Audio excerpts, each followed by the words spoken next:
문재인 정부에 대한 높은 지지율과 슈퍼 여당의 출범은 남은 임기 국정 운영의 청신호죠. 하지만 코로나19 사태로 인한 국내외 경제 상황은 녹록지가 않습니다. 집권 4년차에 접어드는 문재인 정부의 동력과 과제에 대해 킴핀 정책 리서치 오승용 대표와 좀 더 자세하게 살펴보겠습니다. 안녕하십니까? 네, 안녕하십니까? 네, 안녕하십니까? 이전의 대통령들은 보통 집권 4년 차부터 레임덕에 시달리곤 했었는데요. 문재인 대통령은 분위기가 정반대인 것 같습니다. 네, 이례적이다라고 말씀을 드릴 수 있을 것 같습니다. 한국갤럽 기준 국정수행 지지도를 보면 긍정평가가 4년 차로서는 가장 높은 71%, 부정평가 21%였는데요. 이전에 가장 높았던 사례가 이명박 대통령의 긍정 43%, 부정 49%였습니다. 민주화 이후 최고 지지율이라고 보시면 될 것 같고요. 총선 승리 이후에 대세 편승 효과다라고 일단 얘기할 수 있을 것 같습니다. 네. 총선 직전 긍정평가가 57%였는데요. 별다른 모멘텀 없이도 14%포인트가 상승하고 있다는 것은 여당의 승리에 대한 대세 편승 효과가 나타나고 있는 것이다라고 말씀드릴 수 있을 것 같고요. 두 번째로는 총선 패배에도 불구하고 비대위 구성 혁신은커녕 당내 갈등과 투표 결과 부정으로 일관하고 있는 야당에 대한 국민적인 반응이다라고 말씀드릴 수 있을 것 같습니다.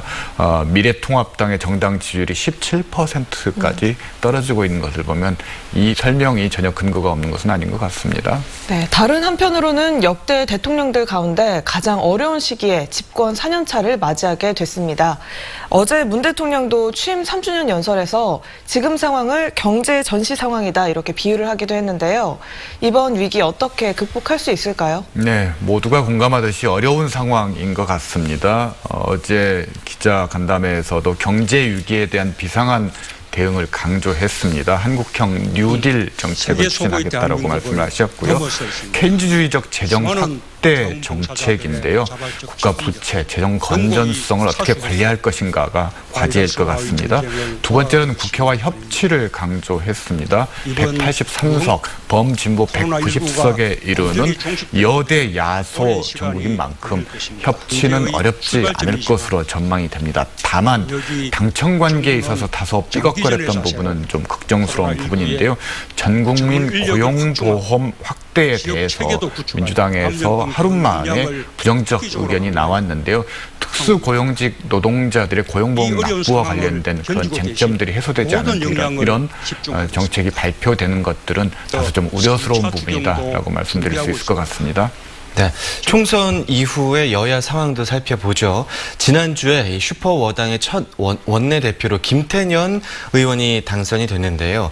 민주당 의원들의 어떤 기대가 담겼다고 보십니까? 우선 재수에 성공했다라는 동정론이 좀 있을 것 같고요. 친문, 친이해찬계의 승리다라고 정리할 수 있을 것 같습니다. 반면 이재명계의 한계, 비주류의 한계를 그대로 노정한 원내대표 선거 결과였고요.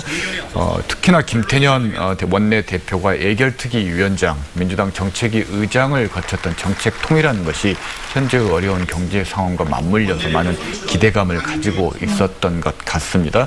제가 개인적으로 주목하는 부분은 김영진 원내 수석 부대표인데요.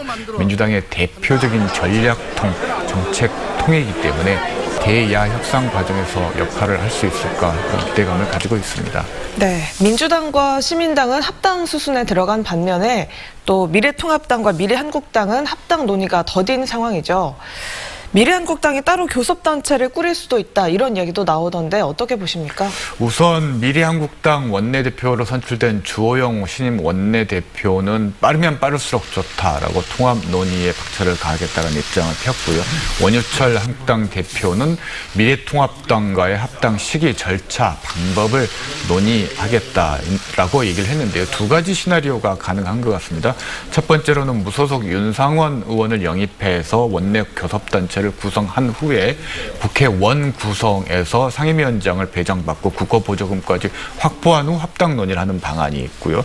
두 번째로는 국민의당과의 공동교섭단체를 구성하는 것인데 상임위원장 배분에서는 이익을 얻을 수 있습니다만 국고보조금 문제에서는 큰 이익이 없기 때문에 이 부분은 크게 당 내에서 환영받고 있는 입장은 상황은 아닌 것 같습니다. 네, 앞으로 통합당의 진로와 여야 관계 어떻게 될까요? 네, 신임 원내대표가 풀어야 될 과제들이 많습니다. 우선 제3차 추경 문제를 풀어야 되고요. 국회 원구성 협상은 지금부터 삿바싸움이 시작됐습니다. 무엇보다도 코로나19 대응에 대한 초당적인 협력이 필요할 때인 것 같습니다. 네, 지금까지 킹핀 정책 리서치 오승용 대표와 함께 문재인 정부 4년차에 대해서 함께 전망해봤습니다. 오늘 말씀 고맙습니다. 고맙습니다. 감사합니다.